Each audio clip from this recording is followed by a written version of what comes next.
और फटाफट खबरों के बाद अब रुख करते हैं बड़ी खबर का, जिस पर सबकी नजर है। गाजीपुर बॉर्डर पर एक बार फिर से भीड़ जुटने लगी है। गाजीपुर बॉर्डर पर देर रात किसानों की संख्या कम हुई थी, टेंट कम हुए थे, लेकिन एक बार फिर से मेरठ, बड़ौत और मुरादनगर से लगातार किसान बॉर्डर पर पहुंच रहे हैं। साथ ही हरियाणा से राष्ट्रीय जाट महासंघ का भी समर्थन किसानों को मिलना शुरू हो गया है। रात 1 बजे गाजीपुर बॉर्डर से पुलिस बल भी लौट गई, पुलिस बलों की संख्या कम कर दी गई। हालांकि अभी भी वहां पर भारी तादाद में पुलिस मौजूद है, लेकिन कल रात से गाजीपुर में घटनाक्रम तेजी से बदला है।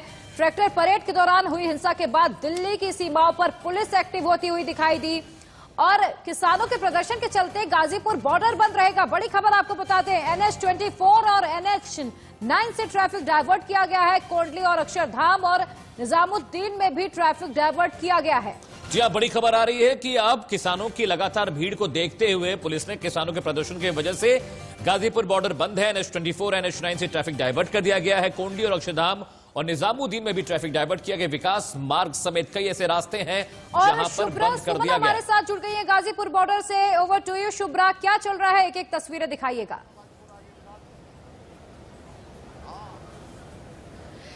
देखिए, सबसे पहले तो ये समझिए कि हमारा देश कृषि प्रधान देश है, हमारा देश भावना प्रधान देश है, और जब कृषि और भावना एक साथ मिल जाते हैं तो हालात बदलते हैं, और वही हालात बदले हुए गाजीपुर बॉर्डर पर पिछली रात से दिखाई पड़ रहे हैं। मैं रात 10 बजे के करीब स्टूडियो में ही थी और वहां जिस तरह से हालात समझ आ रहे थे गाजीपुर बॉर्डर के, ऐसा लग रहा था कि किसानों की संख्या बहुत कम हो गई है, 20% पहले से रह गई है। और 11 बजे के आसपास ऐसा अंदेशा जताया जा रहा था कि किसानों को यहां से हटाया जा सकता है। उसकी पूरी तैयारी कर ली गई थी, क्योंकि सुरक्षा बल बड़ी संख्या में मौजूद थे, RAF की टीम यहां पर मौजूद थी। लेकिन उसके बाद जिस तरह से राकेश टिकैत मीडिया से बात करते हुए भावुक हुए और उन्होंने ये कहा कि मैं आत्महत्या कर लूंगा लेकिन यहां से हटेंगे नहीं किसान, और सीधी चुनौती उन्होंने प्रशासन और सरकार को दे डाली। उसके बाद जो स्थिति बदली है मैं आपको दिखाती हूं, क्योंकि रात के 1 बजे यहां से RAF की टीम और तमाम जो पुलिस फोर्स है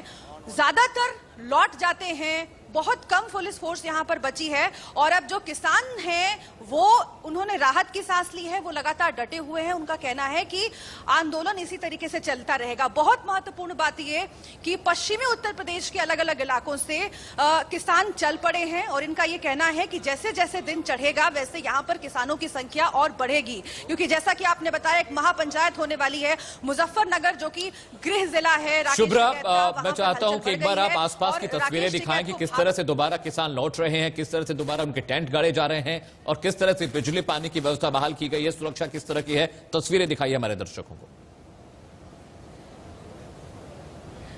बिल्कुल दिखाएंगे तस्वीर हम आपको, लेकिन पहले समझिए इस बात को कि बिजली और पानी की व्यवस्था फिर से एक बार बहाल कर दी गई है, क्योंकि यहां पर किसान जिस तरीके से डटे हुए हैं, प्रशासन का बीच में ऐसा लग रहा था कि रवैया बदला है। लेकिन रात को 1 बजे के करीब जब यहां से सुरक्षा बल के जवान जो है लौट जाते हैं, उसके बाद जो अधिकारी यहां पर पहुंचे हुए थे उन्होंने ये कहा कि हम राकेश टिकैत का हालचाल जानने आए थे, क्योंकि वहां उनकी तबीयत बीच में खराब लग रही थी, BP हाई हो गया था। अब जरा किसानों से भी हम बात करेंगे। आप देखिए, ये किसान यहाँ पर मौजूद हैं, इनके चेहरे पर शिकन नहीं नजर आ रही है, लेकिन रात को ये स्थिति नहीं थी। ये झंडा लहराया जा रहा है। देखिए, जो भारतीय किसान यूनियन से संबंध रखने वाले किसान हैं वो तो यहाँ पर है ही, बाकी कई संगठनों के किसान भी पहुंच रहे हैं। प्रशासन का रवैया बदला हुआ है, बिजली पानी फिर से एक बार बहाल कर दिया गया है, लेकिन किसानों का आखिर क्या कहना है ये हम आपसे जानने की कोशिश करेंगे। अच्छा, बताइए जरा कि कल क्या एक पॉइंट पर लग रहा था 11 बजे के आसपास, क्या ऐसा लग रहा था कि अब यहाँ से आप लोगों को जाना पड़ सकता है, और प्रशासन बहुत ही कड़ा रुख दिखा रहा है, और इसी वजह से क्या जो आत्मविश्वास में नजर आ रहे थे राकेश टिकैत, अब तक उनका आत्मविश्वास थोड़ा कम हुआ और वो भावुक नजर आए मीडिया के सामने? नहीं, उनका आत्मविश्वास कम नहीं हुआ। ये तो एक सच्ची लड़ाई वे लड़ रहे थे। वे भावुक इस वजह से हुए कि सच्ची किसानों की लड़ाई लग रही, और या तानाशाह सरकार जो परेशान कर रही, वो इसलिए भावुक हुए। और कभी भी किसी को यहाँ एक भी किसान रहेगा उसे भी ये डर नहीं है कि हम यहां से हमें जाना पड़ेगा या कोई डर हो। मैं ऐसा व्यक्ति हूं, अब 5000 जवान बुलाओगे मैं यहां से हटने का काम नहीं करूंगा, तो ऐसा कोई। अच्छा, रात को शुभ्रा, आप साथ रहिए, जल्द आपके पास दोबारा आएंगे, दोबारा सारे अपडेट आपसे लेंगे। वक्त एक छोटे से ब्रेक का है, जल्द लौटते हैं। शुभ्रा हमारे साथ लगातार बनी हुई है, हर एक अपडेट पल पल की जानकारी आपको इंडिया न्यूज पर हम दे रहे हैं लगातार।